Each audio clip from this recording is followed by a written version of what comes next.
You're about to watch a Trains Newswire video. If you enjoy what you see, consider watching some of our other full-length videos. Hotspots, Horseshoe Curve, Tehachapi, Chicago Racetrack, and more.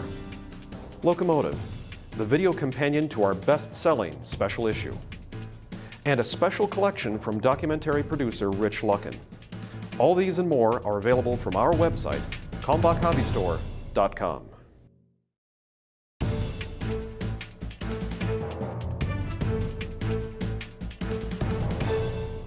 Hi, Trains Nation. Jim Wrinn coming to you from Trains World headquarters in Waukesha with my compatriot here, Brian Schmidt. The one and only. The one and only. We're coming to you a little bit early this week because we're all traveling. And Steve Sweeney is in Switzerland.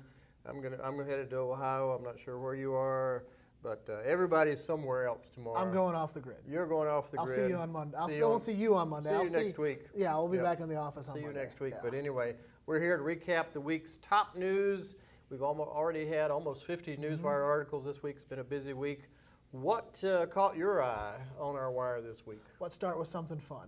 There is a new Winston Link exhibit in Roanoke. Everybody recognizes Link for the Norfolk and Western and night photography, and this shows us that he shot much, much more. So you can find out the details, what all he went to go see.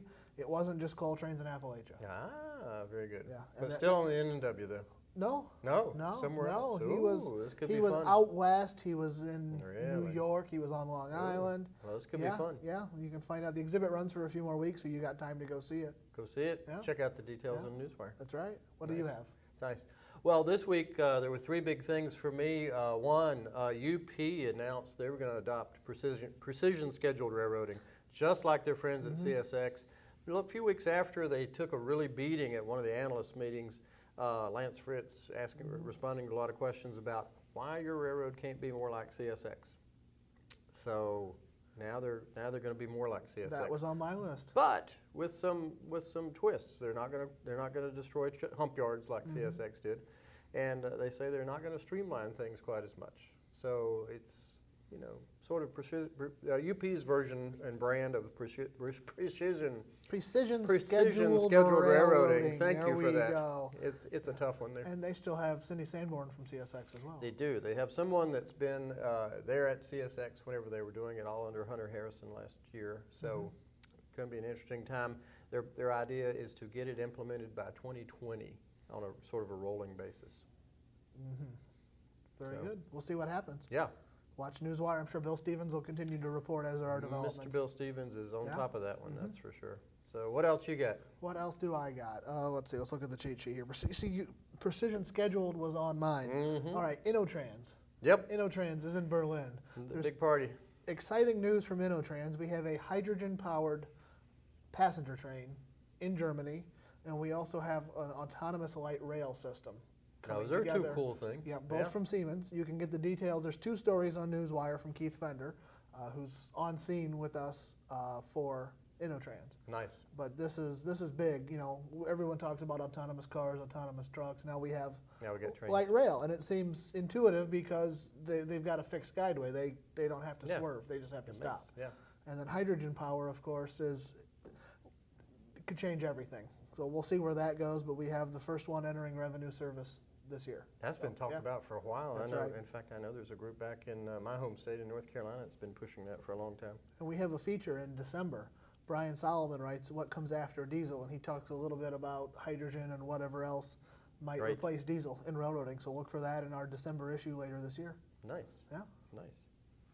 Bouncing out to the West Bright Line, the folks that brought you some fast trains down in South Florida is buying Express West so that it can run not all the way from Los Angeles to Las Vegas, but at the edge of Los Angeles, Victorville, out there.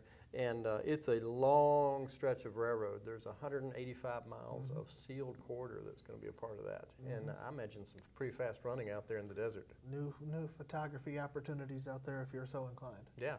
And they're predicting a pretty quick build out on this thing. Start it in 2019 and have it running the year after. It makes me wonder the options for flying to Vegas now to get down to LA too. Yeah. You don't have to fight with LAX, and you don't have to change planes to go to one of the smaller airports now. Going to change things Yeah. big time there. And Brightline said they were going to go out beyond their scope, original scope there in South Florida, and by golly, this week they did. Check out Newswire for all the details on that. I have one more item. Okay. When we were I was at the Railway Supply Institute show in Nashville a couple weeks ago with contributor Tyler Trahan, and he sat in on a session with BNSF Railway talking about positive train control and rules enforcement and what happens when an engineer has a brake application for speeding, or a train stops before it runs through a red signal. And Tyler is working with Justin Franz, one of our other contributors, and we have a story this week as to exactly what happens when a crew will experience enforcement from PTC, and you can find out with comments from the railroad and the unions on Newswire. It's a good story to read. Lots of insights there. Before we go to the last item, just a note that today's program brought to you by Locomotive 2018. It will be on your dealer's shelves next week. Those of you who are subscribed should be getting your copies in the mail soon, but be sure and check that out. And if you don't have a newsstand nearby, go to kalmbachhobbystore.com and check it out there. You can order it there and have it delivered to the privacy of your own home. Very good. One last thing, just a shout out to the railroaders back in my home state, back in North Carolina, down in the eastern part. They got delivered a wallop with Hurricane Florence last weekend, and it dumped an estimated 8 trillion tons of rainwater on the state. Wow. And there's a lot of CSX lines that are still underwater. There's a few short lines that are still recovering. Amtrak's coming back. NS pretty much dodged that bullet. They got lucky. Just one piece of their railroad out on the East Carolina business unit out to Morehead City got clobbered, but otherwise not too bad. But anyway, all those railroads are clawing back. It's a long, slow process, and to be honest with you, in a lot of places, they just have to wait for the water to go down. Is it safe to say that CSX has more operations closer to the coast than NS does? They do. Yeah, okay. Yep, they do. The A-line, definitely down through eastern North Carolina. So you guys be safe out there, and here's to a fast recovery. Any weekend plans railroading-wise? Just getting off the grid. Sounds good to me. I'll be at Cuyahoga Valley Scenic Railroad in Ohio this weekend, checking out Nickel Plate 765. I don't know if there's any tickets left on that line for this weekend's runs, but there's also a second weekend, the following weekend after this one. So maybe we'll see you guys there. Take care. Have a great weekend.